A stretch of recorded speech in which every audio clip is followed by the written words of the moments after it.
guys এটা informative কথা ক'বলৈ ওলাইছোঁ মানে যদি আপোনালোকে কি কৰে ৱৰ্কআউট কৰিলে পাৰিলে যিবিলাক মানে ৱৰ্কআউট চং থাকে মানে যিবিলাক বিচ টাইপৰ চং থাকে যিবিলাক চং মানে ধৰ অলপ হাই হয়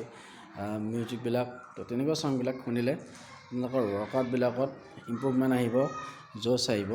গতিকে এনেও মানুহে কাম কৰিলে গান শুনি শুনি কিছুমানে কৰে যে সেইকাৰণে কৰে গান শুনিলে কি হয় আপোনালোকৰ মানে কাম কৰা যিটো ষ্ট্ৰেছ বা কষ্ট সেইটো অনুভৱ নহয় তেনেদৰে ৱৰ্কআউট কৰিলে অলপ যিটো হাই কষ্ট কৰিব লগা বেছি কষ্ট কৰিব লগা সেইকাৰণে অলপ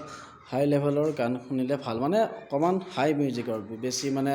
ফাষ্ট মিউজিকবিলাকৰ তেনেকুৱা শুনিলে আমাৰ নিউৰনছবিলাকে ফাষ্ট কাম কৰে যাৰ কাৰণে আমি বেছি কষ্ট কৰিব পাৰোঁ তো তাৰ বাবে আমি ৱৰ্কআউট কৰিলে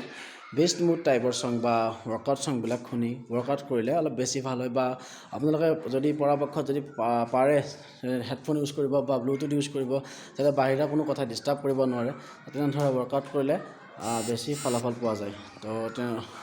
আশা কৰিছোঁ যদি সম্ভৱ হয় তেনেদৰে কৰিব আৰু যদি নোৱাৰে তেনেহ'লে যদি নাই অসুবিধাত আগতে মই কৰিছিলোঁ এতিয়া মোৰ অকণ অসুবিধা হৈছে মই গতিকে কৰিব পৰা নাই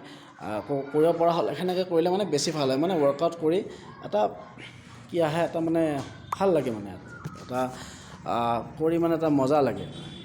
তো তেনেধৰণে কৰিব পাৰিলে ভাল হয় থেংক ইউ